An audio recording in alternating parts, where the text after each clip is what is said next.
glorificação do teu nome. Em nome de Jesus, amém. Graças a Deus. Amém, irmãos? Amém. A gente vai tentar concluir o estudo de ontem. Nós estaremos justamente na parte do servo infiel.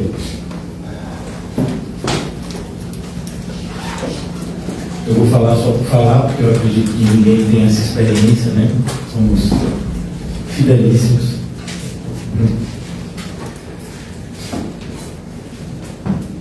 Mateus capítulo 25.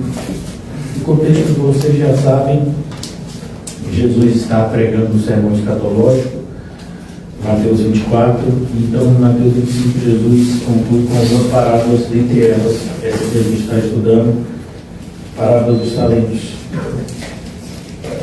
Na parábola dos talentos, aparecem 4 pessoas, o Senhor e 3 servos. O primeiro servo recebe 5 talentos, trabalha e consegue mais 5. O segundo servo, 2 talentos, trabalha e consegue mais 2. E o último servo que a gente vai estudar hoje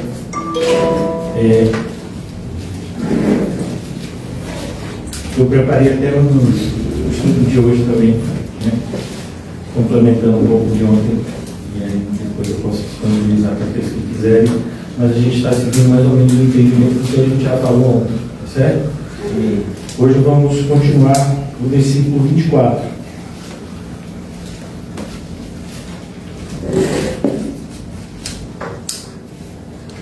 O título que eu queria dar hoje, né? O perigo de enterrar aquilo que Deus confiou.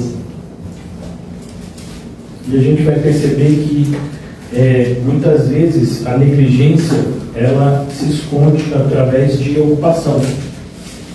Nem sempre a negligência ela é aberta.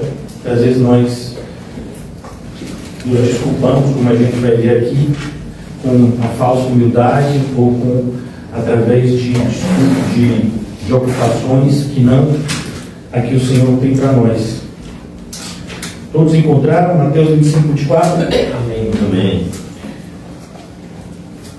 Mas chegando também que receberam um talento, disse: Senhor, eu conhecia-te, que eres um homem duro, que ceifas onde não semeaste e ajuntas onde não espalhastes, e atemorizado escondi na terra teu talento, aqui tens o que é teu. Então, logo a gente percebe aqui nesse primeiro momento, veja que o terceiro servo, ele não perdeu aquilo que ele recebeu, ele escondeu. Ele não desperdiçou em excessos, como a gente já falou na comparação com o filho pródigo, a parábola do filho pródigo. Ele simplesmente enterrou. Eu já falei isso ontem e eu vou lembrar hoje para vocês como há uma proximidade dessa parábola e a parábola do semeador.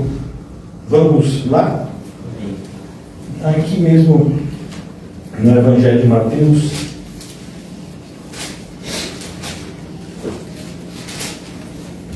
capítulo 13.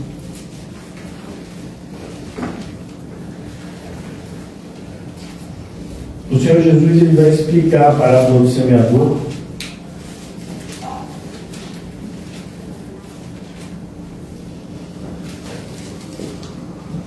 Capítulo 13, a partir do versículo de número 22. E o que foi semeado entre espinhos é o que ouve a palavra, mas os cuidados deste mundo, a sedução das riquezas, sufocam a palavra e ela fica infrutífera. É exatamente o que a gente está lendo aqui na passagem do administrador, né, dos talentos, desse servo infiel. Veja, ele não perdeu, ele não gastou, ele simplesmente enterrou. Por quê? Aqui a parábola do semeador explica os cuidados deste mundo. A sedução das riquezas sufocam a palavra. Então, É importante que a gente entenda, né, que não temos todo o tempo do mundo e que obediência adiada é desobediência. Então, na maioria das vezes, nós acreditamos que depende de nós escolher o melhor momento para fazer o que o Senhor manda. E não existe isso. O momento de fazer o que o Senhor manda é imediatamente.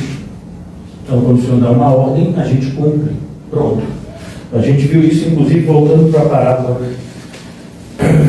dos talentos. É isso que acontece com o servo que recebeu 5 talentos e o que recebeu 2.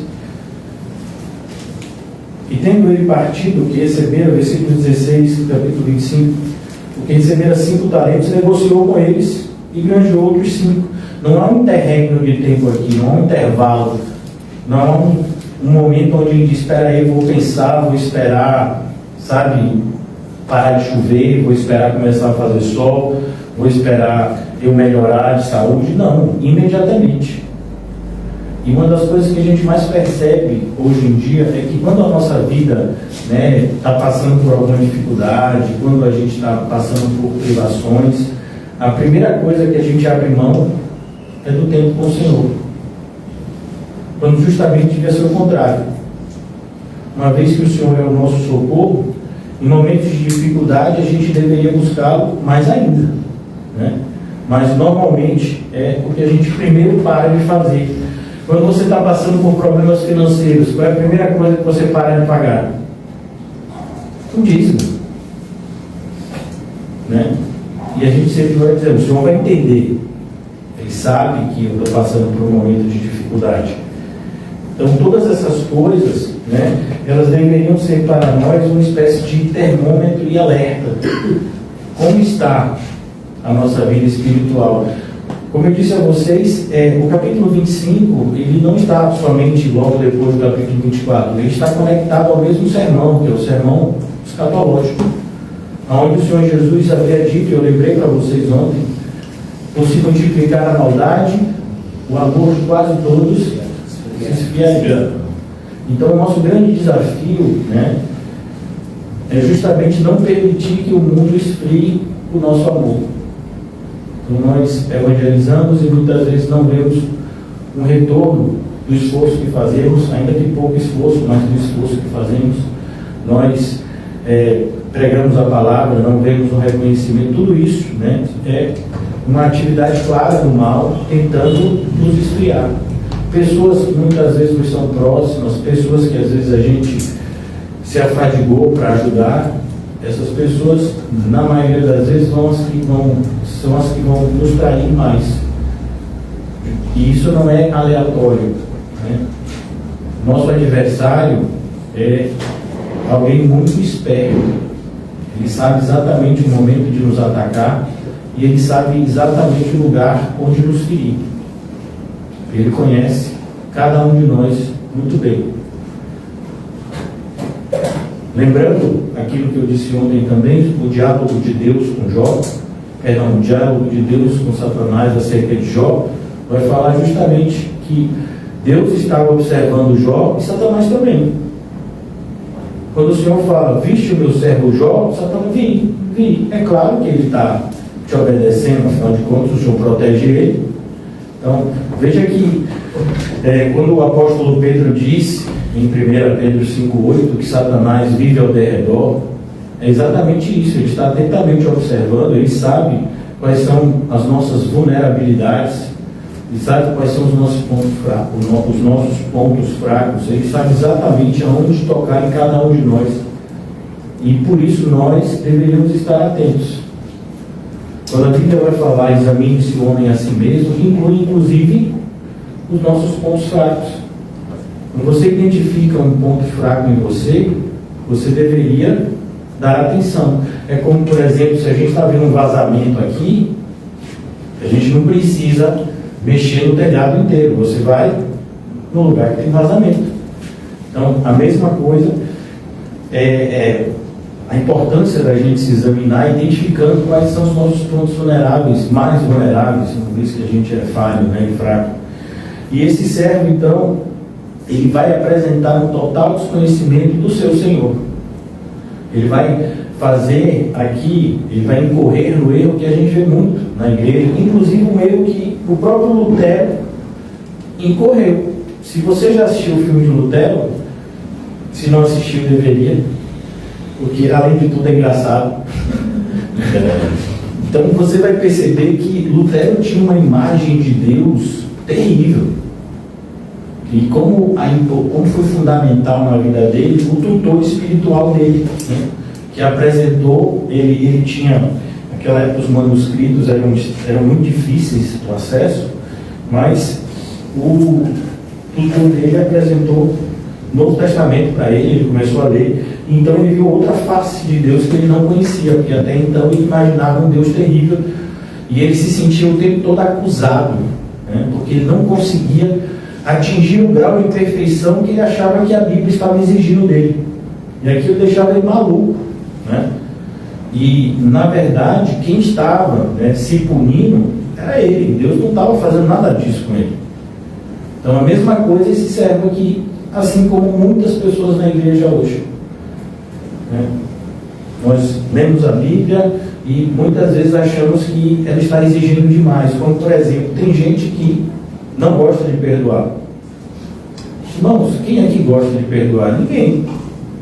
Talvez você diga, não, eu não tenho problema nenhum com o perdão. Você tem problema com a mentira também, além do perdão, né? E não é que eu estou falando de perdão de verdade, não estou falando de alguém que pisou no seu pé.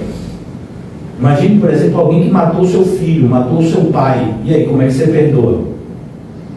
Não estou simplesmente alguém que brigou com o seu filho na escola. E se tirar a vida dele, você perdoa o assassino? Tem que perdoar. E aí, vai fazer como? Né? Então, perdão é uma coisa séria. Se a gente não perdoar, significa que também não somos perdoados, não fomos perdoados. Então, é preciso que a gente tenha essa noção de que Deus é bom e que toda a dificuldade que a gente tem de atingir o padrão de Deus não é porque Deus é ruim ou exigente, é porque nós é que somos ruins. Nós é que somos maus. Mas a nossa tendência é nos vitimar e tentar fazer Deus o vilão, como foi no caso do Éden. Qual foi a resposta de Adão? A mulher que tu me deste. Então, quando o negócio deu ruim, a culpa agora era de Deus. A mulher que tu me deste.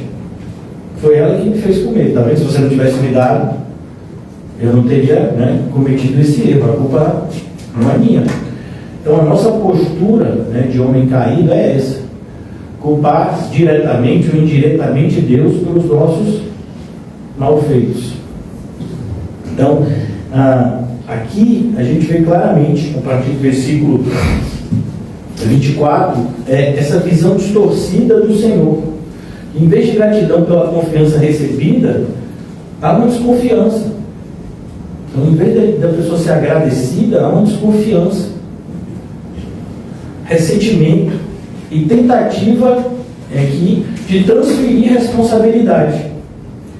Sabe, eu não fiz isso porque assim, vai que eu perca, vai que eu, né, fizesse um investimento ruim e perdesse a moeda, como é que seria? O Senhor iria me punir. E é justamente isso que a maioria das pessoas justifica, né? A inatividade na igreja, muitas vezes, é justificada porque eu não me sinto capaz. Eu também não, irmão. Não me sinto capaz de pregar. Estou pregando. Não fiz faculdade de teologia, não tenho curso de oratória, né? Apesar de biblicamente essas coisas e nada serem, né, a mesma coisa em relação à vocação, né?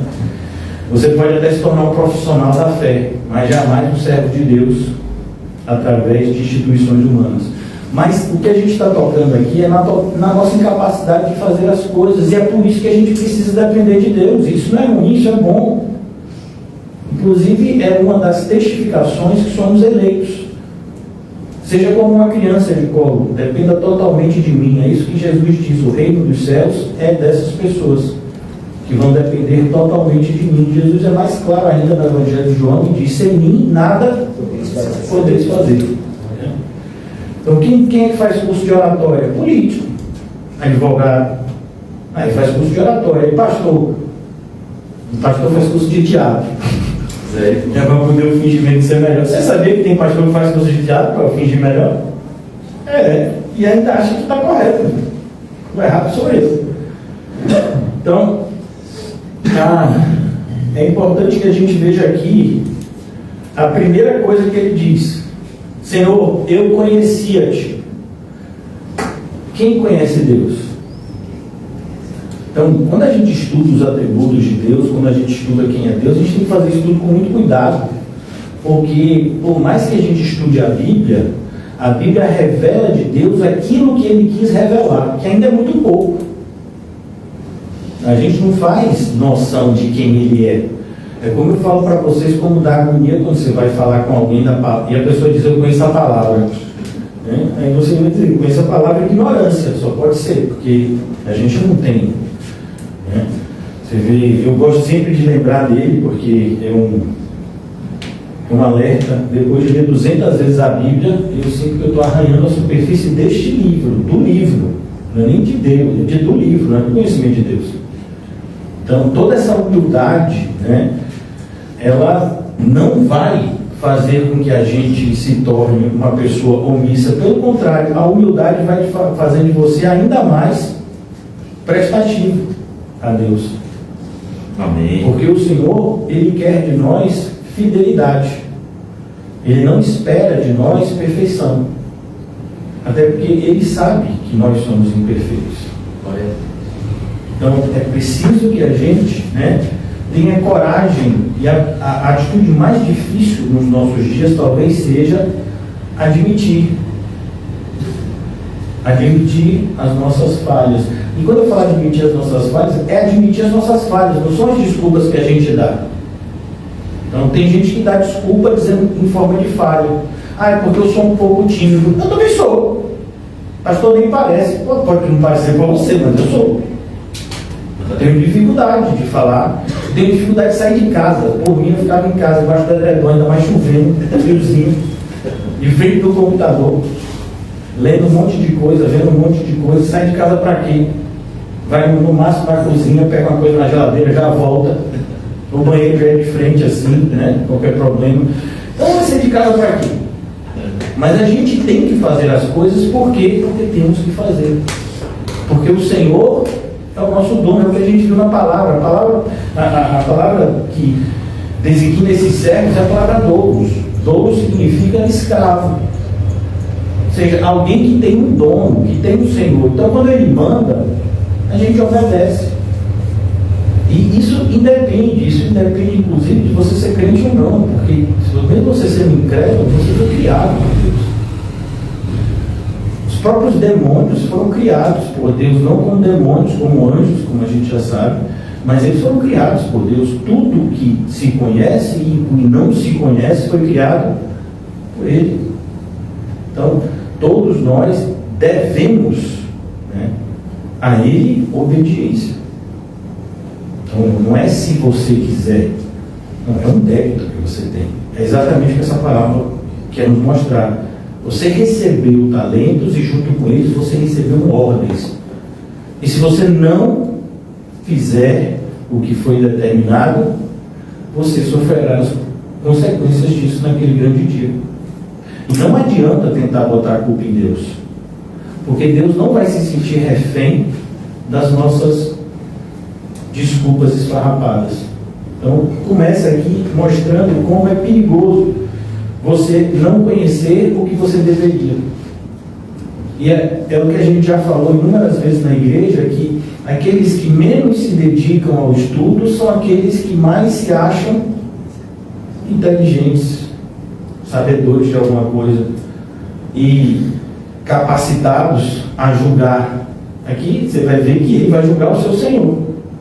Então ele começa dizendo: eu te conhecia, que és um homem duro. Mas como é que um homem duro vai te dar um talento?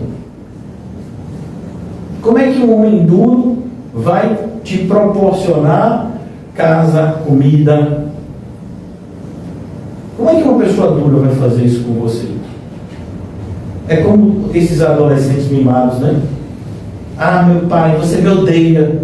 Aí entra no quarto que o pai deu.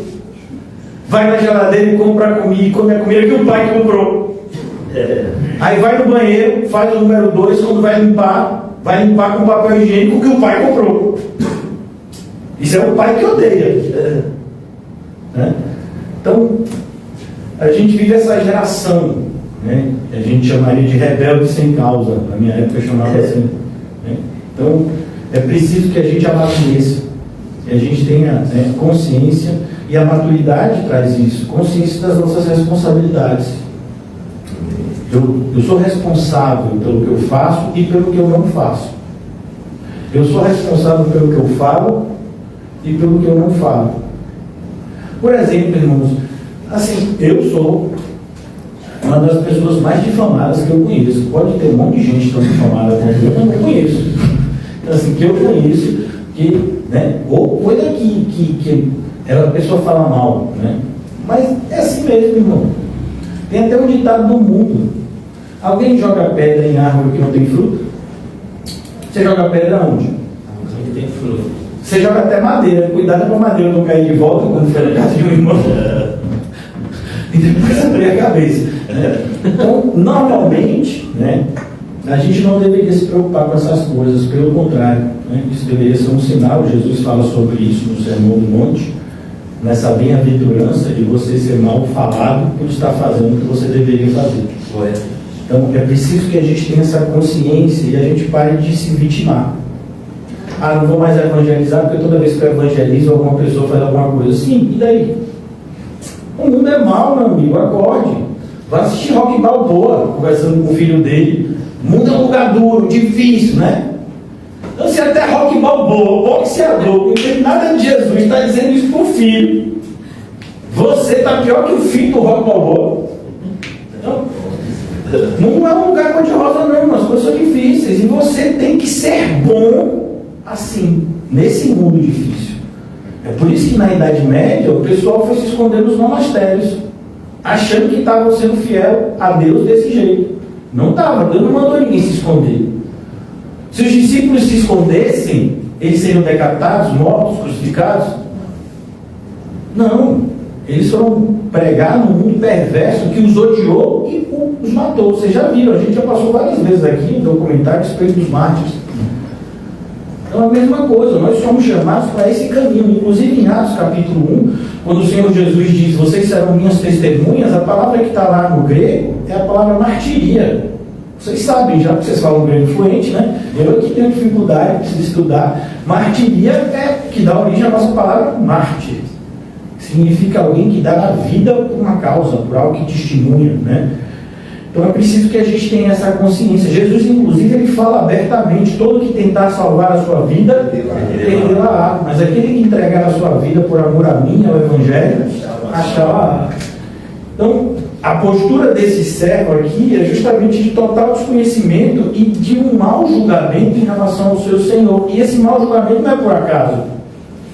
Isso aqui é um sentimento de autopreservação. Para eu me preservar, eu falo mal dos outros, eu falo mal daquele que está certo, para eu justificar o meu erro. É a postura de muitos na igreja. Então, para eu justificar que eu não estou fazendo o que eu deveria fazer, eu olho para a pessoa que está fazendo e digo que está fazendo para poder, sabe, anular o pastor. Está fazendo porque quer aparecer. Mas vem cá, o que a pessoa está fazendo é certo ou errado? É certo. Sim, e você ainda está falando mal? A intenção da pessoa, quem pode julgar é Deus, não você e eu. A gente julga as ações, porque as ações são visíveis. Mas as intenções do coração, só quem pode julgar é Deus. Então é preciso que a gente tenha cuidado, porque a nossa, o perigo da gente incorrer no mesmo erro é muito grande. Então, és um homem duro. Imagine que você tem um parente que foi diagnosticado com uma doença grave, talvez até terminal. A probabilidade de você achar que Deus está errando em fazer isso é muito grande. A gente tem que tomar muito cuidado, porque existem determinadas coisas que de fato a gente não sabe. Então, não sei se vocês já foram, eu acho que já, né? Tem o NASCE, tem o GAC, né? O câncer é uma doença extremamente, né, dura, difícil de se ver, para quem tem difícil, né, mais ainda, porque sente, para pessoas próximas doloroso, porque vê o outro sofrendo, mas muito mais difícil é ver uma criança sofrendo. Aí você vai dizer, mas por quê? Eu não sei, meu irmão. O que eu sei é que Deus é bom, e que se Deus fez isso, Ele tinha um propósito. Eu acho bonito ter um videozinho que tem na internet, eu só vejo sozinho, porque eu choro. Um meninozinho americano que está fazendo tratamento de câncer, e ele está dando entrevista na igreja, para alguém na igreja, e a pessoa está perguntando, e aí, você está com câncer? Deus me abençoou com essa doença. E ele está carequinha assim, o câncer dele é bem grave, mas com uma alegria assim que você não entende de onde é que vem aquilo, né? Então, é dessa forma que a gente deveria reagir. Eu não sei. Diga-me. No caso desse servo infiel, ele aqui, ele não aprecia o caráter de Deus nem a sua obra. Então, além do talento, isso aqui também é sobre os meios de graça, né? Com certeza, né? Os meios de graça são, né, de certa forma, talentos também que a gente recebe, porque através deles é que a gente consegue frutificar. Mas com certeza também está tudo interligado. Nesse sentido que a gente precisa tomar cuidado para, como está escrito em Jeremias, eu só posso falar daquilo que Deus escolheu revelar. O que não foi revelado não nos compete fazer conjecturas. Eu acho que Deus colocou a doença nesse menino porque ele queria ensinar. Não sei, irmãos. O que eu sei é que Deus é bom. O que eu sei é que todo mundo vai morrer. Sabe, a gente olha para a morte como se fosse uma coisa assim, sabe? De outro mundo. Não, a morte é desse mundo mesmo. Todo mundo vai morrer.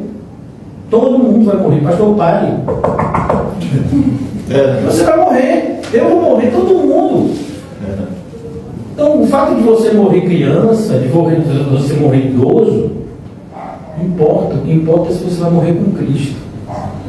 Porque aqueles que morrem em Cristo, eles não morrem. Eles partem daqui para a vida eterna. Aqueles que morrem sem Cristo é que vão sim se encontrar com o dano da segunda morte, o lago de fogo e enxofre. Então, a nossa grande preocupação deveria ser essa, e não a morte. Então, é preciso. Hoje mesmo eu vi muito rápido, acho que teve um acidente de uma carreta que bateu, 16 pessoas morreram, né? O governador até decretou luto, se não me engano, no estado. Eu não cheguei a ler, eu vi só, né, uma parte da notícia assim, mas isso acontece, irmãos. Agora vai ser feriadão, você acha que vai ter o que nas estradas? Né? Então é preciso que a gente tenha, né, essa consciência de que Deus é bom. E Deus é bom o tempo todo. Deus não é só bom quando Ele manda livramento para mim. Deus é bom, inclusive, quando eu não estou vendo nada. Deus é bom quando eu estou sofrendo. Porque o fato de eu estar sofrendo, eu sofro pelos meus próprios pecados. Ainda quando eu sofro para a glória de Deus, é porque eu sou um pecador que eu estou passando por isso. Então é preciso que essa consciência, né, seja nos relembrada todo o tempo. Senão a gente vai fazer isso aqui. Ou de forma consciente, aberta, ou de forma inconsciente. Então não deixe crescer essa semente dentro de você. Por exemplo, pessoas de mau humor. São pessoas o quê? Você acredita que uma pessoa que acha que Deus é bom vai ficar de mau humor? E aí, boa noite. Boa noite por quê? Eu amo a Deus. Eu amo a Deus. Você tem dúvida disso? Eu não amo você, mas a Deus eu amo. Você é entre eu e Ele. Você pode me deixar? Claro que não. Porque o fruto do Espírito é amor, paz, alegria. É fácil ser alegre? Não, é fácil fingir que está alegre. Ser alegre é outra coisa. É fácil fingir que a gente sente amor. Difícil é sentir amor de verdade. Então, por isso, toda essa cautela né, de buscar conhecer o amor de Deus que excede o entendimento. Exatamente o que esse servo desconhecia. Enquanto que os outros servos estão se movendo por amor, esse daqui não conheceu o amor de Deus. Pelo contrário, criou uma caricatura de Deus que não tem nada a ver com ele. E por que fazemos isso mais uma vez? Porque a gente precisa justificar as nossas falhas para a gente e para os outros. Quando eu falo a gente precisa, é gente que está fugindo de Deus, porque a gente não deveria fazer isso. Primeiro assim, a gente nem deveria ligar para o que os outros pensam. Se você está fazendo o que é certo, aos olhos de Deus, né? Então, eu acho que você não deveria fazer isso, que bom, que legal. E você continua fazendo. Não foi Deus que te mandou? Lembra dos apóstolos? Qual foi o parecer do Sinédrio? Para eles pararem e falar do nome de Jesus. Eles fizeram isso? Não, aí que eles falaram mais, né? Então o negócio está dando certo, estamos odiando.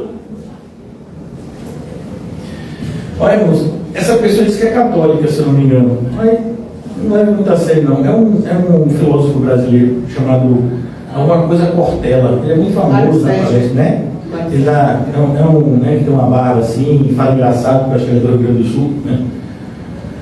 E ele vai dizer o seguinte, assim, se você não está sendo odiado por alguém, significa que a sua vida não está dando certo.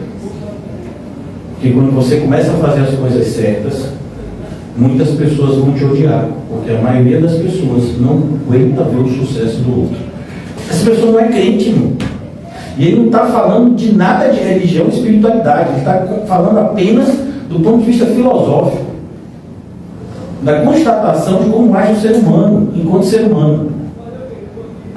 E quando eu falo isso para vocês, é só para você entender que se até os não crentes conseguem chegar a essa conclusão, é um absurdo que nós, enquanto cristãos, tendo a Bíblia, que é lâmpada, luz, não tenhamos uma consciência mais clara ainda disso que ele está dizendo.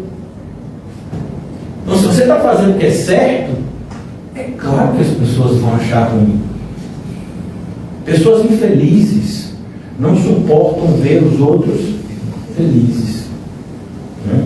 Então tenha isso em mente. Eu não entendo porque as pessoas não gostam de me ver feliz. Mas você não entende. Você quer ver uma coisa, irmão? Vamos imaginar que você está acima do peso, que não é o caso de ninguém aqui. E aí você chega num dia e você diz assim, não, quer saber de uma coisa? Vou tomar vergonha na cara. Não é nenhum indireto para ninguém, estou falando de mim mesmo. E aí você, então, vou tomar vergonha na cara, vou começar a me alimentar melhor, vou fazer umas atividades que já vou falar correndo com o Calmon, que quando for pedalar me chame, né? E aí eu vou fazer umas coisas. E aí você começa a se esforçar para ter uma vida saudável. É lógico que você vai perder peso, mesmo que você não queira. Sua pele vai melhorar, né? Sua aparência vai melhorar. Do ponto de vista, eu estou falando até da alegria, assim. Você vai ter mais vitalidade. As pessoas vão olhar para você, qual é a primeira coisa que elas vão dizer? Está tomando munjaro. E você podia até tomar, se o médico prescrever, se não é o caso. Mas você vê, é uma tentativa de descredibilizar o seu esforço, de tentar diminuir, né, a forma que você agora está se esforçando para ter uma vida melhor. E eu estou falando de quê? De físico, não estou tocando espiritualidade. Porque espiritualidade é ainda mais profundo. Imagine que você chega aqui hoje e diz, não, irmão, agora é a Vera. Como uma pessoa lá no começo do estudo das bombas, sim, é de verdade, né? Então, a Vera, você não vai ser crente mesmo. Você começa a fazer as coisas. O que você acha que as pessoas vão te dizer? Que legal, você está cheio do Espírito Santo? Ih, rapaz, deve estar escondendo um pegado. Para querer fazer as coisas assim, deve estar se sentindo culpado com alguma coisa. Todo mundo tem dificuldade de reconhecer o esforço dos outros, porque o esforço dos outros revela a nossa falta de esforço. O que um faz deveria ser que todos fazem, principalmente no contexto da igreja, porque nós somos o quê? Um corpo. A responsabilidade não é de um, a responsabilidade é de todos. O esforço não tem que ser de um, o esforço tem que ser de todos. Então é preciso que você veja, esse servo aqui, ele está nada mais, nada menos fazendo o que ele aprendeu com Adão e Eva. Tentando lançar de alguma forma a sua irresponsabilidade, a sua culpa nos outros, se vitimando. Depois ele diz: eu sei que você é um homem duro, que ceifas onde não semeaste. Mas vem cá, o que foi que ele recebeu do Senhor? Talento. O Senhor nunca vai cobrar da gente algo que Ele não nos tenha dado antes. Então, ele está sendo aqui mentiroso. Não tem outra palavra. É mentira o que ele está dizendo. Não é nem que ele está tendo uma visão equivocada de Deus. Ele sabe que ele está mentindo. Porque ele recebeu o talento. O Senhor não disse: ó, estou lhe despedindo aqui sem nada, se vire. Quando eu voltar, eu quero que você me dê alguma coisa. Mas o Senhor me deu nada, não interessa. Foi isso que aconteceu? Não, o Senhor deu 5 para um, 2 para outro, e para ele deu um só. Então, de certa forma, a responsabilidade dele ainda era menor. Mas isso não significa muita coisa para aqueles que não querem fazer nada, irmãos. Então, tem gente que acha que é de outro mundo, é Joe, frequentar os cultos. Mas, pastor, eu estou frequentando os cultos.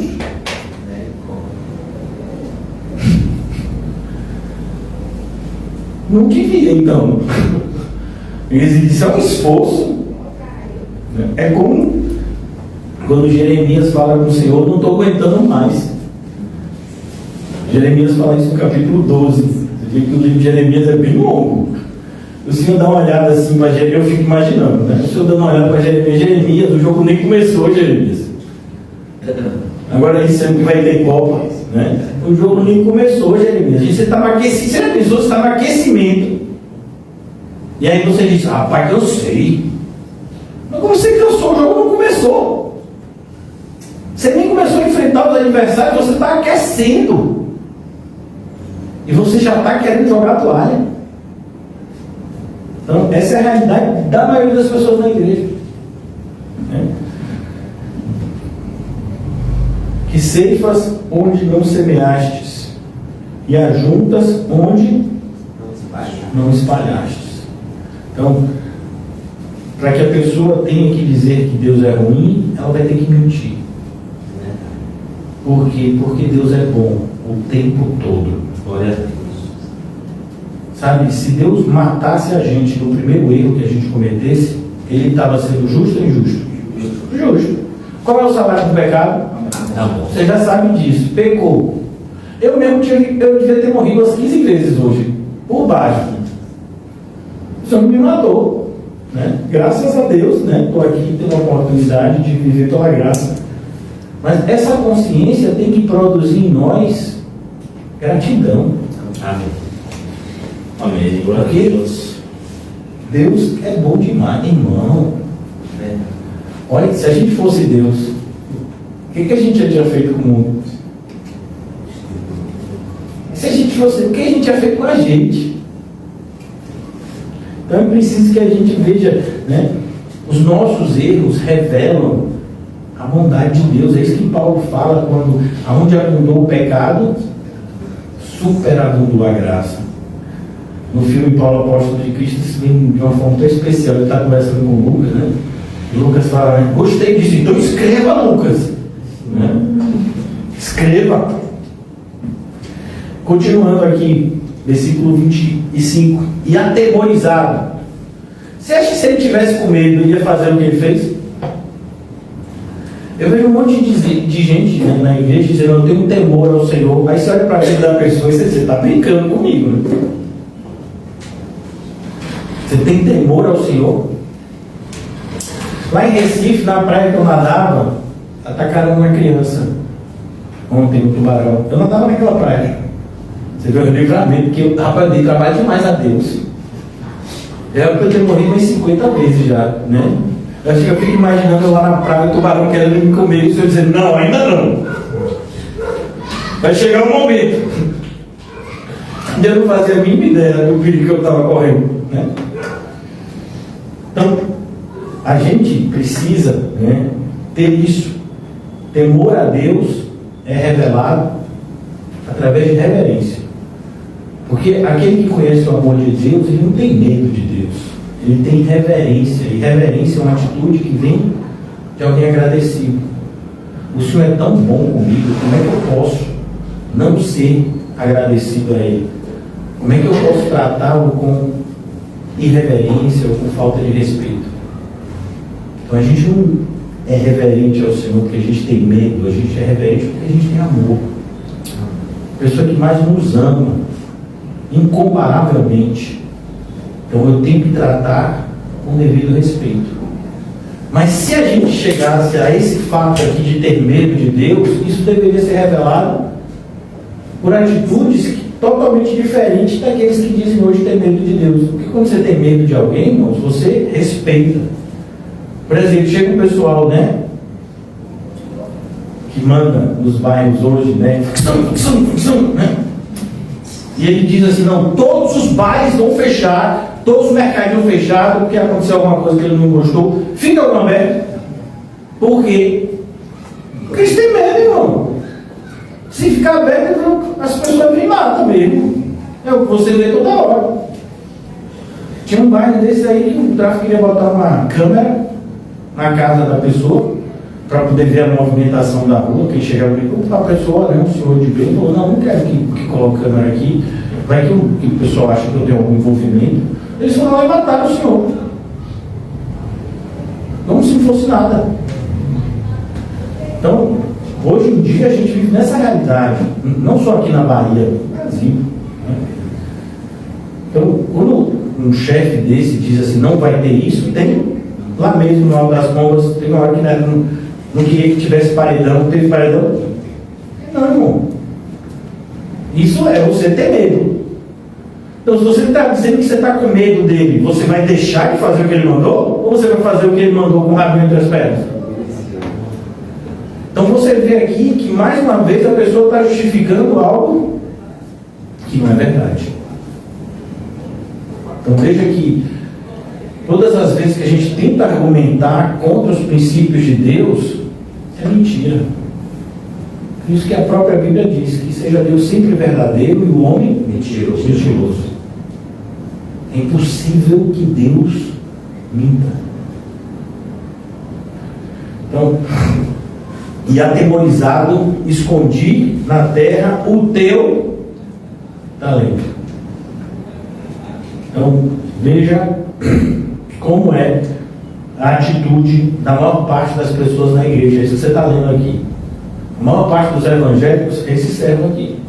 É como quando a gente lê a parábola do semeador. A maior parte é o primeiro, segundo, terceiro tipo de solo. A menor parte é o quarto tipo de solo. E nem é naquela proporção de 25%, é pior. Né? Como o próprio Evangelho de Mateus vai dizer aqui no capítulo 22, muitos são chamados, poucos são os escolhidos. Então, atemorizado, escondi na terra o teu talento. Aqui tens o que é teu. Então ele vai e ele devolve ao Senhor, né? E o que a gente percebe aqui? Quais são as desculpas que ele deu aqui? Primeira delas, não tenho capacidade suficiente. Eu também não tenho, irmão. Desde o começo. Logo quando eu comecei a pregar, tem muito tempo, acho que uns 2 anos que eu era pastor, uma pessoa bem próxima a mim, que hoje não é mais próxima, chegou e disse assim, rapaz, você prega muito ruim. Eu quase desisto, irmão. Mas o que foi que eu fiz? Vou estudar. Né? Vou estudar, vou me preparar. Né? E não que essa pessoa estivesse certa ou errada, isso não é questão. Mas a gente está sempre aquém do que a gente deveria estar. Então, toda vez que você termina algo que você fez para Deus, a sensação não é dever cumprido, a sensação é, meu Deus, como eu sou ruim em fazer o bem. É o que Paulo vai dizer no capítulo 7 de Romanos. Acho interessante quando as pessoas fazem essas ações evangelísticas fantásticas, E diz assim, dever cumprido. Aonde está o dever cumprido? Você fez o que Deus mandou, você é um servo inútil. Não tem dever cumprido não, a gente faz o que Deus não quer. É claro que a gente tem uma sensação de alegria, porque Deus é tão misericordioso, que mesmo a gente sendo esse traste que a gente é, pastor, pai, vou sair daqui deprimido, não vai não, fique em paz, Deus consola. Mas, mesmo a gente sendo esse traste que a gente é, Deus ainda nos dá alegria. O privilégio da gente servir faz com que a gente tenha alegria, mesmo a gente reconhecendo que o serviço que a gente presta a Deus está muito abaixo do padrão que Ele merecia. Isso não faz a gente se deprimir. Isso motiva a gente a querer melhorar, a crescer cada dia na graça e no conhecimento, a prestar cada dia mais um serviço de excelência diante do Senhor, fazendo o melhor que a gente pode, né? Dentro das nossas possibilidades. Outra desculpa que as pessoas costumam invocar é: quando eu estiver mais preparado, eu começarei. Moisés tentou dar uma dessa, não foi? Não tem isso. Você nunca vai estar preparado. Se você esperar um momento para estar preparado, você não vai. A gente, na verdade, espera o direcionamento de Deus. Mas uma vez que a ordem veio, você obedece imediatamente. Então, imagine você estar nas Olimpíadas. Não, agora a gente está indo de Copa do Mundo, né? Vamos viajar nessa. Imagina você está na de Copa do Mundo, o juiz apitou o começo do jogo, o outro time disse: rapaz, não estou a fim de começar agora não. Aí os jogadores do outro time não tem nada a ver, vamos fazer o gol. Mas não estava valendo, a gente ficou parado aqui. Você parou porque quis, o juiz apitou, começou o jogo. Mas a gente não estava sentindo vontade de jogar, o problema é de vocês, 1-0, volta lá no meio de novo. E se não começar a se mexer, vai tomar mais gol. Então, se o Senhor apitou, acabou, começou. A capacitação vem durante a caminhada, não antes dela. Então é assim que a gente vê na Bíblia. Mas a gente costuma se desculpar com isso aqui. Depois, a terceira desculpa: outros fazem melhor do que eu. Meu amigo, quem mandou você se comparar com alguém? Nós não temos que nos comparar com ninguém. Nós temos que olhar para Cristo. Quando você olha para o irmão para se sentir estimulado e para estimular ele, jamais para se comparar. Imagine um coração se comparando com um pulmão. Pode? Não, são funções completamente diferentes. Então não tem nada a ver um com o outro. Cada um tem o seu papel. E ok com isso, porque Deus nos fez assim. E a última desculpa aqui para a gente continuar: o que eu tenho é pequeno demais para ser útil. Existe algo pequeno demais? A gente já viu a parábola do grão de mostarda. Então, tudo que você sinceramente se predispõe a ofertar a Deus e a fazer para Deus, jamais vai ser visto por Ele como algo pequeno. Qual foi a maior oferta dada na Bíblia? Eu já dei até um spoiler, né? Qual foi a maior oferta? A viúva. E ela deu quantos milhões? 2 milhões. Foi o dinheiro que o Volcário deu para a mulher do ministro, lá 129 milhões? Foi algo parecido? Não. 2 moedas. E as moedas mais que menor valor tinham. A maior oferta dada na Bíblia. O Senhor está preocupado, irmãos, se é muito ou pouco, porque Ele é dono de tudo. A grande questão é: o Senhor está querendo ver se a gente de fato o ama. E o amor não é demonstrado por palavras. O amor é demonstrado por ações. Onde é que a gente aprende isso? Na Bíblia. Deus amou o mundo de tal maneira que deu o seu Filho unigênito, para que todo aquele que nele crê não pereça, mas tenha vida eterna. Então você já aprendeu: o amor é demonstrado por meio de ações. Se a gente diz que ama a Deus, cadê as ações? Onde é que está o nosso amor por Deus? Essas pessoas que saíram da igreja com essas desculpas esfarrapadas que todos vocês conhecem, cadê o amor delas por Cristo? Está onde? Né?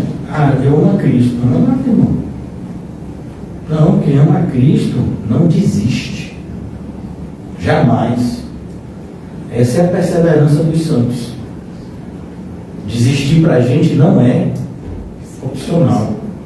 Ah, Elias pensou em desistir. Elias não pensou em desistir, não. Elias disse: Senhor, me mata logo. Pensar em desistir, ou desistir, é fazer o que Saul fez: pedir para o soldado dele matar ele.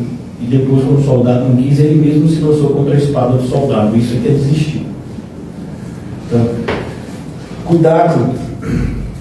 Agora o Senhor vai julgar o servo pelas suas próprias palavras. Por isso que a gente tem que ter muito cuidado com aquilo que a gente fala, principalmente naquilo que a gente fala de Deus. Então, sua responsabilidade é muito grande nesse sentido. Agora, versículo 26: respondendo, porém, o seu senhor, disse: servo mau e negligente.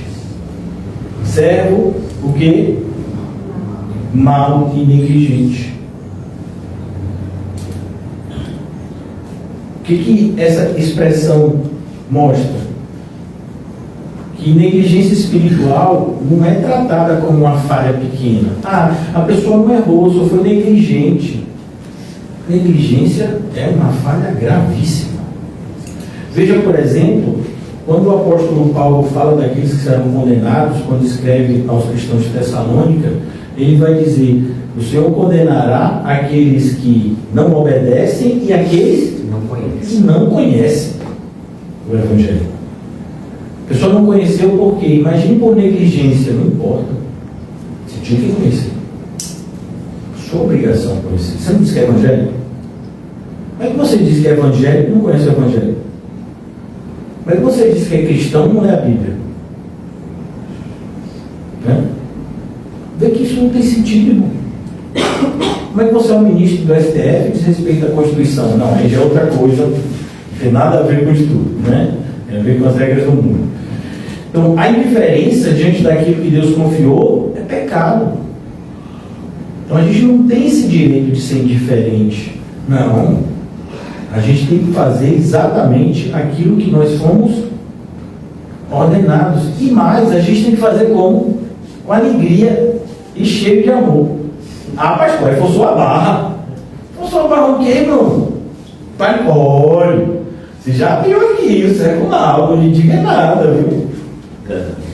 Então, a importância, né, da gente ter essa visão correta de Deus, porque se você acha que Deus é ruim, em um determinado momento você vai sentir isso. Não que ele seja, mas é a justiça do próprio Deus que vai recair sobre você. Uma vez que você rejeitou a misericórdia, você vai receber o juízo. Como a gente já viu, por exemplo, em 2 Tessalonicenses, aos que não receberam com amor a verdade, Deus enviou o espírito do erro. Não era o que vocês queriam? O engano? Então eu vou enviar para vocês falsos mestres, que vão agir com o poder de espíritos enganadores e vão fazer com que vocês acreditem na mentira e se afastem ainda mais da verdade. Então é preciso que a gente tenha esse cuidado, né? Diante de qualquer fala que tente, né, de alguma forma nos afastar de uma visão graciosa de Deus, a gente venha a se posicionar com firmeza. O meu Deus é bom. Se você está achando que Deus é ruim, é o seu Deus. O meu é bom. Como disse, por exemplo, Josué: eu e a minha casa. Ele está falando isso no meio de gente idólatra? Não, ele está falando isso por meio de Deus, que ele conduziu por 40 anos. Mas ele sabia muito bem quem eles eram. Então ele disse: eu e a minha casa serviremos ao Senhor. Vocês aí decidam. Então a mesma coisa tem que ser a nossa postura de firmeza diante da face graciosa de Deus. Não deixar que ninguém venha desrespeitar Deus na nossa frente. Isso não é para a gente brigar, não, irmãos. Isso é no sentido da gente guardar o nosso coração, da gente se afastar de determinadas pessoas que não querem o bem. Por exemplo, né, quando o apóstolo Paulo diz: Olhe, cuidado com os falsos irmãos. E aí ele dá um exemplo de falso irmão. Ele diz aqueles que falam o mal. O que é falar mal? É só dizer mentiras acerca dos outros? Não. Muitas vezes falar mal é você viver praguejando o tempo todo. Tudo para a pessoa estar ruim. Rapaz, ficar do lado de uma pessoa assim chega a dar agonia. Tudo está ruim. Não, meu amigo, está tudo bom, está tudo ótimo. Eu estou passando por dificuldades porque eu leio isso, eu preciso, mas Deus é tão bom que Ele me ajuda a superá-las. Ele me concede graça para não deixar de sentir alegria mesmo nas noites mais escuras. Então é sempre a gente olhar para o mundo entendendo que os culpados somos nós, não Deus. Então somos nós que somos imperfeitos, Deus é perfeito. Somos nós que falhamos, Deus nunca falha. Somos nós que somos infiéis, Deus permanece fiel, porque Ele não pode negar a si mesmo. Glória a Deus. Então essas afirmações, elas precisam ser ato contínuo na nossa vida, porque é a nossa tendência nos vitimar, principalmente diante das adversidades. Das adversidades são os momentos em que somos mais tentados a nos vitimar. Veja que Jó foi firme na maioria dos momentos, mas teve uma hora que ele chegou e disse assim: Senhor, não estou entendendo. Eu só quero que o Senhor me explique por que eu estou passando pelo que eu estou passando. Ele depois vai reconhecer que até esse questionamento era pecaminoso. Eu falei do que eu não sabia. Agora eu não cometo mais o mesmo erro. Eu vou colocar a minha mão na minha boca para não falar bobagem. Glória a Deus. Então é isso. O fato da gente não entender o que Deus está fazendo na nossa vida ou na vida de alguém próximo não significa que Deus nos deve explicação. Porque a gente tem que questionar a benignidade e bondade do Senhor.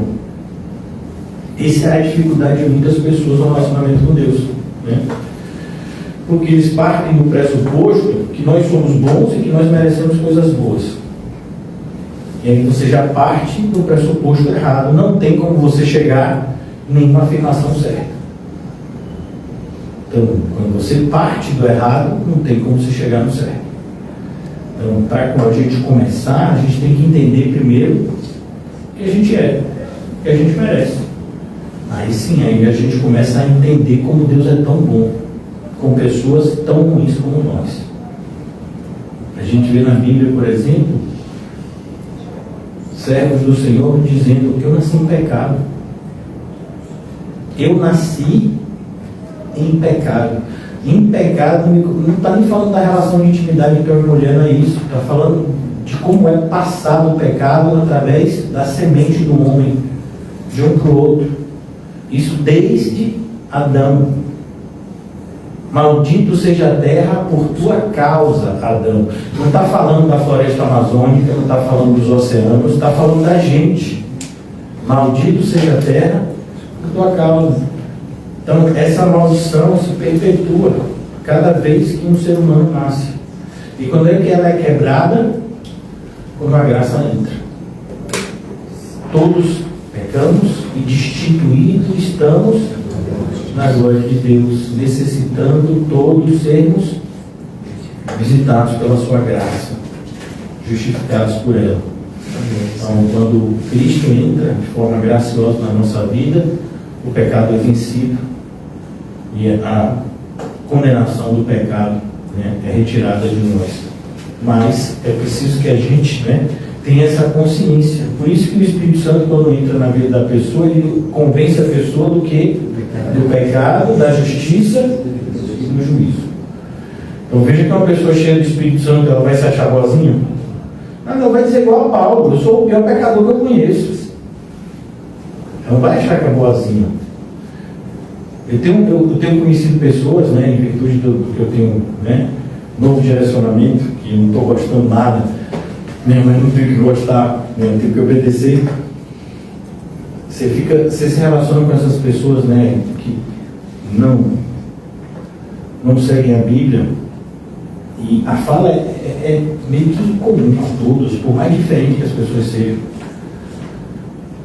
Todo mundo se acha merecedor, todo mundo acha que merece coisa boa, todo mundo, sabe? E de alguma forma isso faz com que as pessoas sejam ainda mais infelizes, porque elas criam falsas expectativas que não vão ser supridas. Então o relacionamento deu errado, eu vou ser feliz no próximo. Quem disse que você vai ser feliz no relacionamento? Nunca relacionamento vai te dar felicidade é com Cristo.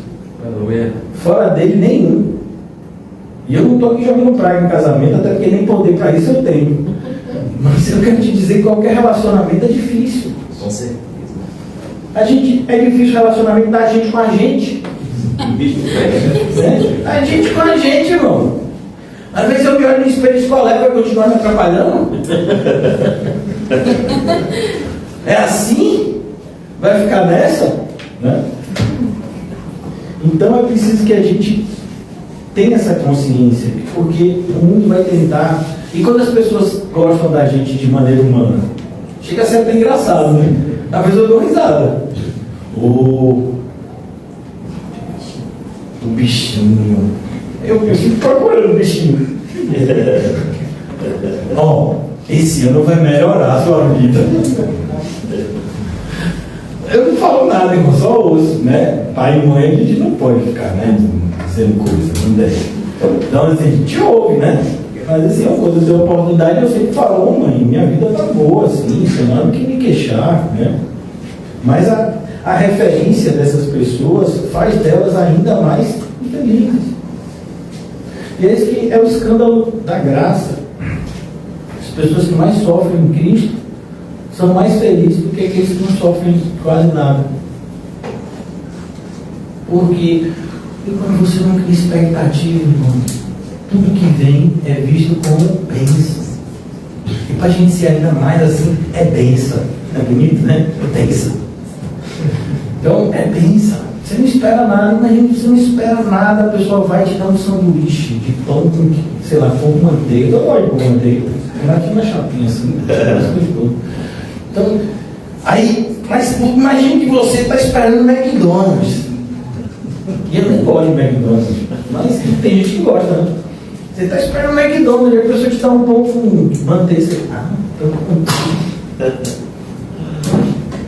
não, pão com manteiga e McDonald's vai sustentar do mesmo jeito, não. Eu digo sempre para minhas filhas, a motivação é outra, né? É mais no sentido físico. Eu digo, filhas, comida não é para te dar prazer.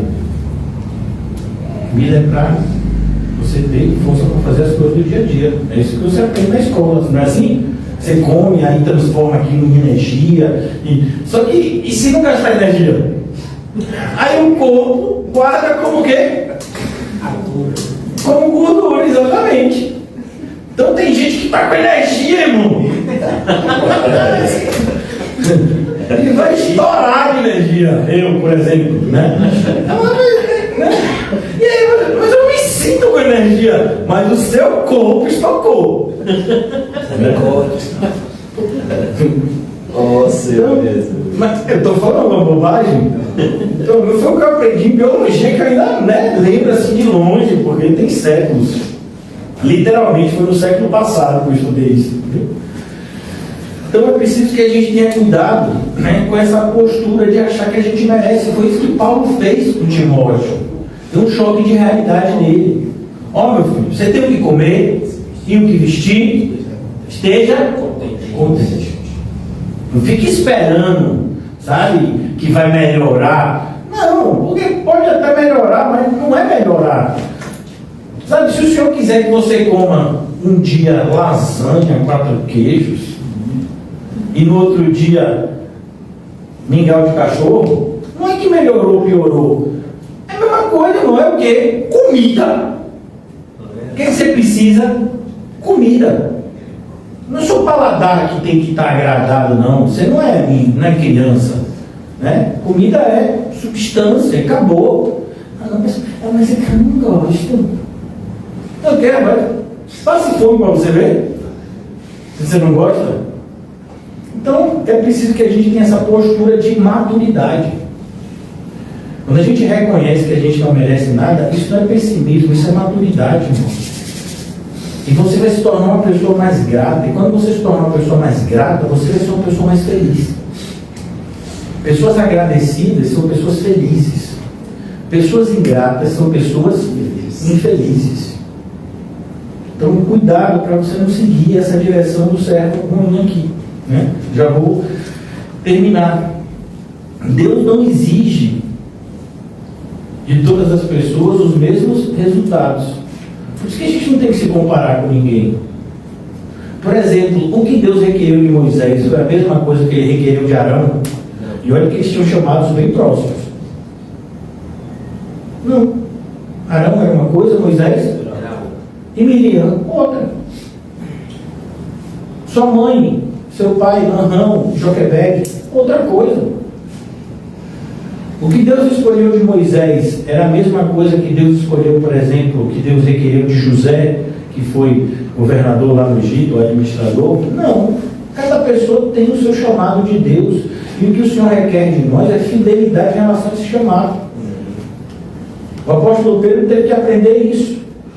Quando o Senhor disse: ó Pedro, quando você ficar mais velho, vão te vestir com a roupa que você não quer, vão te levar para um lugar que você não quer ir, já falando da morte que ele viria ter, né, na sua velhice. Aí ele olhou para João.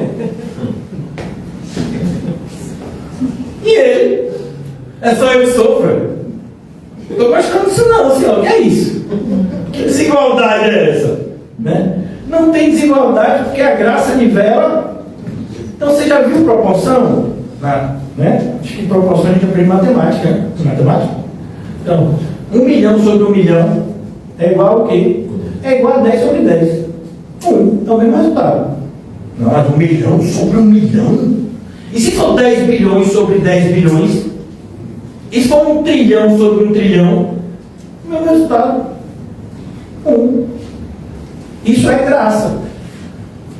Então, quanto mais o Senhor te der, Ele vai requerer mais. Ok com isso. Então, não tem comparação. A gente, por isso que se comparar com pessoas, né, é errado. A gente é do mesmo time, irmão. A não ser que você esteja espião. Espero que não. Né?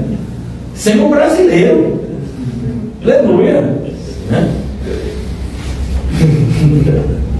Então, cuidado. O que Deus requer de nós é fidelidade. Sabias que ceifo onde não semeei e ajunto onde não espalhei? Aí ele diz no versículo 27. Então você devia ter me dado meu dinheiro aos banqueiros. O que ele está dizendo? Se você não queria fazer o que eu mandei, desse aos outros. E aí os outros pelo menos iam dar algum retorno. E aí você me daria. É exatamente essa figura aqui do banqueiro. Quando você bota o dinheiro no banco, por menor que seja a taxa de juros, como é o caso da poupança, pelo menos tem uma ilusão de estar rendendo alguma coisa, né? É engraçado como quando é o contrário, quando é você que deve o banco, a taxa de juros é um absurdo, mas quando é o banco que te deve, ele é sempre bonzinho com ele, né? Você bota lá o dinheiro na mão dele, e aí vai te pagar um ano depois, e no máximo o seu dinheiro rendeu R$10. Você deve o mesmo dinheiro ao banco em um ano você está devendo 3 vezes mais. Mas isso é um mundo, né? Formado por pessoas assim. Então essa é a figura do banqueiro. Pessoas que prestavam dinheiro e cobravam juros. Né? E quando eu viesse, receberia o meu com juros. Eles, pelo menos você colocasse um lugar onde ele seria corrigido. Porque isso foi o que ele ordenou para os 3 servos. E esse daqui é o que, entre aspas, tinha menos trabalho. Porque se a gente for levar a proporção aqui, os 5, deu 5, 2, deu 2, ele se ele devolvesse 1, ele receberia o mesmo elogio. 1. Mas é isso, né? Tem pessoas que simplesmente, isso é assustador, não tem tempo para Deus. Quando as pessoas são convidadas a frequentar as reuniões, elas dizem, mas eu não tenho tempo. Isso é escolha. todo mundo, pessoas que foram convidadas estão fazendo alguma coisa agora. Elas escolheram estarem em outro lugar, fazendo outra. Ah, não, mas eu não tinha escolha. Claro que você tinha. Por exemplo, a gente já foi abolida a escravidão no Brasil, que eu saiba. Sim. Né? Então, por exemplo, se você está no trabalho e você quiser sair do trabalho, você pode? Claro que pode. Você pede o quê? Demissão. Você chega lá e diz, ó, não quero mais trabalhar. Por quê? Porque o horário não é mais um horário interessante para mim. Eu preciso de um trabalho que eu tenho uma outra carga horária. Ah, pastor, mas aí eu vou passar fome. Não sei. Né? Você também não sabe. Porque o futuro pertence a quem? Ao Senhor.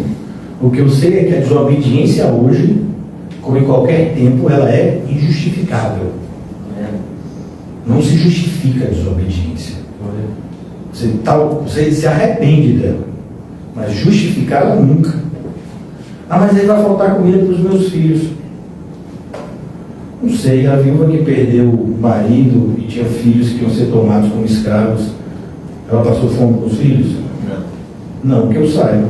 O profeta e algo aconteceu. A viúva que acolheu Elias também. Então, o Senhor tem suas formas de prover. Inclusive providenciando outro emprego. Talvez você ganhe até menos, mas você vai poder ser fiel ao Senhor, e é isso que importa. Não necessariamente você vai ganhar mais. Não, mas eu vou ganhar mais porque é para Deus.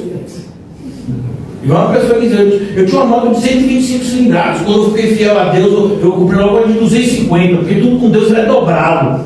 Eu, meu filho, a única coisa que vem dobrado quando você vira crente é problema. Pode ser triplicado também, quadriplicado, às vezes pode, né? Mas essa ideia de que vai dobrar os seus bens, você está em que planeta? Né? Então é preciso esse cuidado, esse choque de realidade que a gente tem que ter. Porque senão a gente vai ter, em algum momento, a nossa mente, o nosso coração sequestrado por algum falso mestre. Porque é isso que eles ofertam.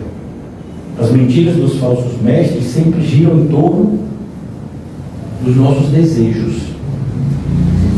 Então eles veem o que a gente deseja. O que é que você deseja? Dinheiro, fama, poder. O que é que você deseja? Então assim, eu vou te apresentar um Deus que te proporcione a vida que você tanto deseja. É isso que os falsos mestres fazem. Por isso que a Bíblia vai dizer que as pessoas levantam falsos mestres segundo as suas próprias concupiscências, desejos. Então, aqui eu quero concluir já falando justamente de que o Senhor, em determinado momento, Ele vai tirar o que Ele deu. Cuidado, porque você pode perder sim. Veja, por exemplo, Sansão. Ele perdeu a força dele. Ele nasceu com aquela força. Mas para um propósito que ele não cumpriu. Chegou um momento que Deus disse, acabou a brincadeira. E tem mais, Sansão. Você não quer enxergar? Então tá bom, então vou tirar os seus olhos também. Porque quem sabe você enxerga. E foi um período que ele chegou melhor, foi o período que ele estava sem olhos. Cuidado, às vezes a pessoa diz, não, mas se o Senhor der alguma coisa, Ele não tira. Tira, Ele pode tudo. Inclusive Ele pode tirar, porque Ele deu, é dele. Então cuidado para que você não incorra nesse caminho, né? Que eu já ouvi de muitas pessoas. Se o Senhor der alguma coisa, jamais Ele vai tirar. Porque Ele pode tirar também. Mas muitas vezes Ele deixa você continuar errando e naquele grande dia você sofrer as consequências maior ainda. Ele pode fazer o que Ele quiser, quando Ele quiser. Cuidado quando você bota limites em Deus, porque Deus não tem limites. Não há impossíveis a Deus. Os limites que o Senhor tem são limites autoimpostos por Ele mesmo, em virtude do seu caráter. Como, por exemplo, Deus não pode mentir. Por quê? Ele escolheu não mentir porque Ele é justo, Ele é verdadeiro, então Ele não vai mentir. Não é porque Ele não teria poder para fazer isso. Claro que Ele tem poder. Ele não faz isso porque não corresponde ao seu caráter. Isso é autoimposto. E não alguém superior a Deus que impõe essa limitação a Ele. Jamais incorra nesse erro, por favor. Né? Então aqui, Versículo 28, tirai-lhe, pois, o talento e dai-lhe ao que tem os 10. Você fala, mas não, senhor, por que não dá o que tem 4? Seria mais justo, o que tem 10 já tem o quê? 10. O que tem 4 teria, né? 5.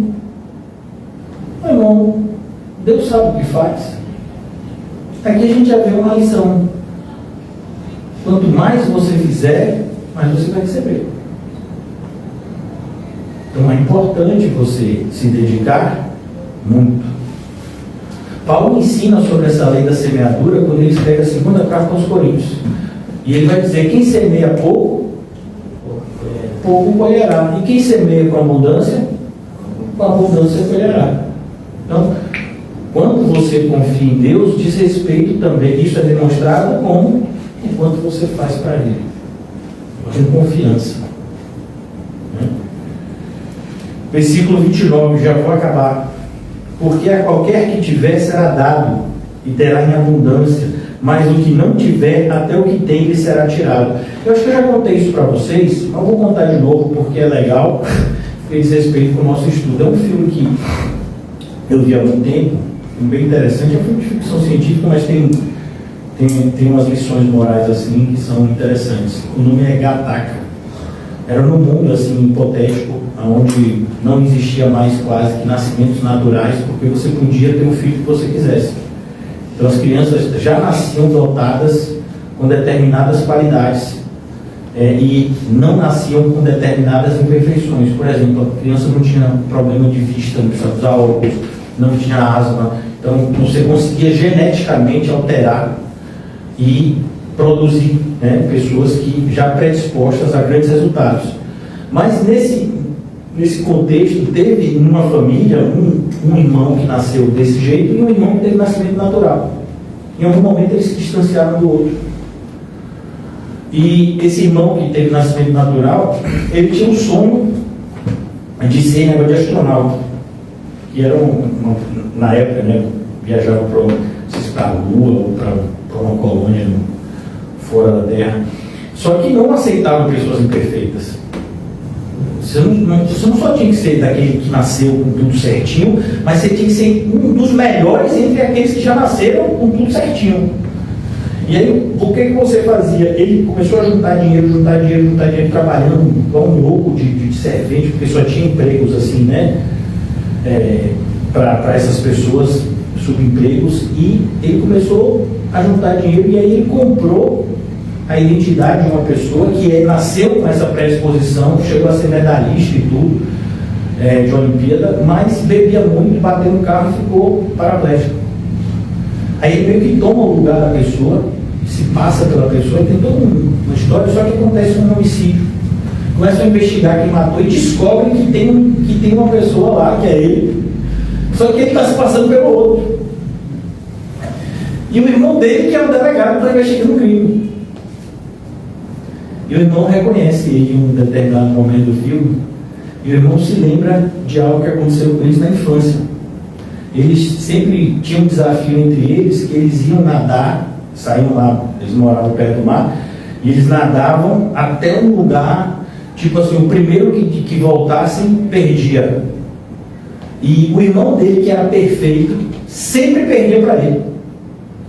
E aí chegou num momento que o irmão dele tentou fazer esse desafio com ele e perguntou para ele assim, mas como é que você ganhava de mim se ele tinha asma, ele tinha problema de visão, tudo se imaginar de ruim ele tinha. E aí ele perguntou, como é que você conseguia ir mais longe? Ele disse, porque eu nunca pensei em voltar. O irmão dele, por mais perfeito que seja, ele estava com medo. Ele disse, não, eu só vou até aqui porque aqui eu aguento voltar. Se eu for mais ali, de repente eu não aguento voltar e morro. Ele não. Ele não pensava na volta. Ele só pensava que ele tinha que ir mais longe que ele podia. Que ele tinha que fazer o melhor que ele podia. E no final do filme, a pessoa que fazia os testes descobre que ele é imperfeito e depois aprova ele, porque diz, você sendo do jeito que você é, você superou todo mundo aqui. E ele tinha uma filha imperfeita, que é uma imperfeita assim, que nasceu com gravidez natural e que por conta disso era super discriminada. Então ele valorizou o esforço dele. O que eu estou querendo dizer isso? Contar um filme para vocês? Não. Estou mostrando para vocês que, como cristão, é assim que a gente luta, irmão. A gente não tem que ficar preocupado em preservar a nossa vida. A gente tem que se entregar o máximo que a gente puder. Então você não tem que se preocupar. Mas aí vai faltar dinheiro daqui a 2 anos. Daqui a 2 anos? Daqui a 2 anos vai faltar? Falar de uma linguagem da gente. Imagine que você comprou a compra do mês. Eu gosto sempre dessa comparação, né? O feijão está certinho para bater os 30 dias, 31, né? E aí chegou uma pessoa que é seu vizinho agora, não é uma pessoa que você vai ajudar uma vez, é seu vizinho, está sem comida, sem emprego. Agora você vai dividir o seu feijão com ele. Pastor, é preciso isso mesmo? O senhor só está contando de exemplo, né? Então, você vai dividir. Se você for pensar que vai faltar no final do mês, você divide? Não. E você ainda às vezes tem justificativa, mas vai faltar para as crianças. Meu amigo, mas é isso aí. Se tiver que comer só arroz até o final do mês, com farinha, é um esforço pequeno para ajudar uma família que está passando por dificuldade, você não acha? Se fosse você na dificuldade, você não queria ser ajudado também? Então, essa consciência da gente, né, de que a gente precisa fazer, e somos ensinados e direcionados pelo Senhor para fazer, sem nos preocupar com as consequências. É isso que Jesus ensina, por exemplo, no Sermão do Monte, no capítulo 6. Não vos preocupeis com o dia de amanhã. Os passarinhos estão tudo vivo aí, Deus está alimentando. As ervas do campo, a mesma coisa, se vestem bem. E você está preocupado? Você acha que Deus não vai cuidar de você? Se você for fiel? Então, a nossa preocupação deveria ser sermos fiéis e não tentar salvar a nossa vida, até porque a gente não tem esse poder. Você acha que as pessoas que morreram nesse acidente de carro, você acha que elas estavam passando necessidade? Provavelmente não, irmão. Eu não estou dizendo nem que elas eram ricas, mas provavelmente elas tinham comida em casa. Talvez tivesse comida para o mês todo, para o ano todo. Mas vai ter ano todo para eles? Não, acabou, não tem mais nada. Então a nossa preocupação deveria ser sermos fiéis.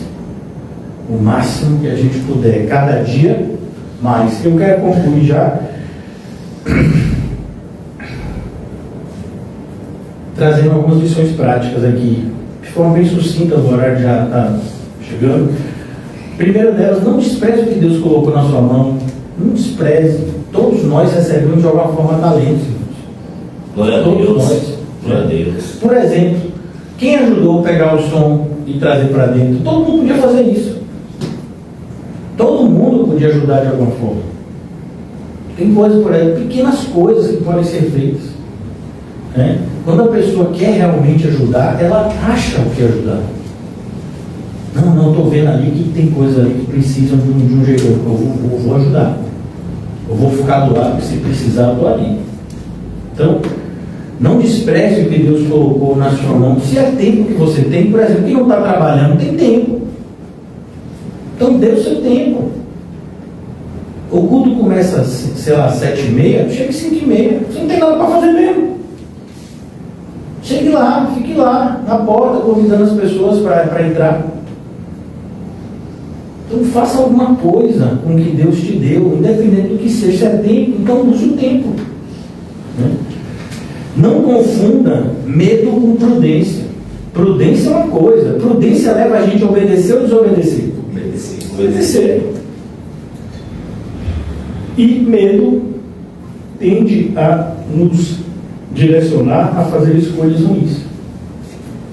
Então, quando você está assustado, alguma coisa, sempre você vai fazer escolhas ruins.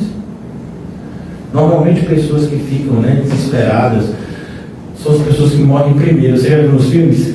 É isso aí. Né?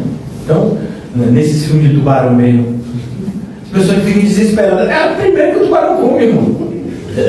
As pessoas tranquilinhas são as últimas a morrer. Quando morre, às vezes nem morre. A pessoa, não, a gente tem que se salvar, a gente tem que se salvar. Quando vê o tubarão sai da água e come. Não. O pastor nem sabia que o tubarão sai da água, eu também não. Sei que eu estou com medo agora. Mas que ele chega aqui, em coisa de farias, sei lá, né? Tubarão voador. Então, fique tranquilo, irmão. A Bíblia fala da importância de não viver ansioso, não viver preocupado, de não se desesperar. Não entendeu? Pastor, estou com medo agora. Não temais, né? Homens de pequena fé. Terceiro, comece com o que você tem hoje. Pastor, não posso começar amanhã não? Irmão, Márcio, você não disse que era segunda? Já é segunda. Não, pastor, comece na próxima segunda. Não, comece hoje. Sempre é hoje. Você devia ter começado ontem, que a gente falou isso ontem, né? Então comece sempre, imediatamente. Então seja rápido em obedecer, porque isso revela o seu amor. Quanto maior o nosso amor, mais rápido a gente faz as coisas que a gente ama. Lembre-se de que haverá prestação de contas. Nunca se esqueça disso. Você vai ter que prestar conta de tudo que você recebeu. Você acha que você nasceu com esses olhos bonitos e não vai ter que dar conta? Pastor, eu não acho meus olhos bonitos. O problema nasceu, mas nasceu, né? Então, quem tem cabelo vai ter que dar conta, irmão. Eu já não tenho mais, né? Eu já estou no padrão aqui, né? Outro dia eu falava, por que você não corta seu cabelo desse jeito? Eu falei, porque eu não tenho essa opção. Eu só aparo as laterais. É igual aquela quando vai tosar o poodle, né? Não sei se eles são, né? Porque ninguém tem poodle mais, né? Mas na minha época, poodle era um cachorro muito comum, né? Então, cuidado. Lembre-se que um dia vai ter o quê? Prestação de contas. Um dia você vai ter que prestar conta de tudo que Deus te deu. Porque como você tem usado os talentos que Deus tem te dado? Todos temos recebido, né?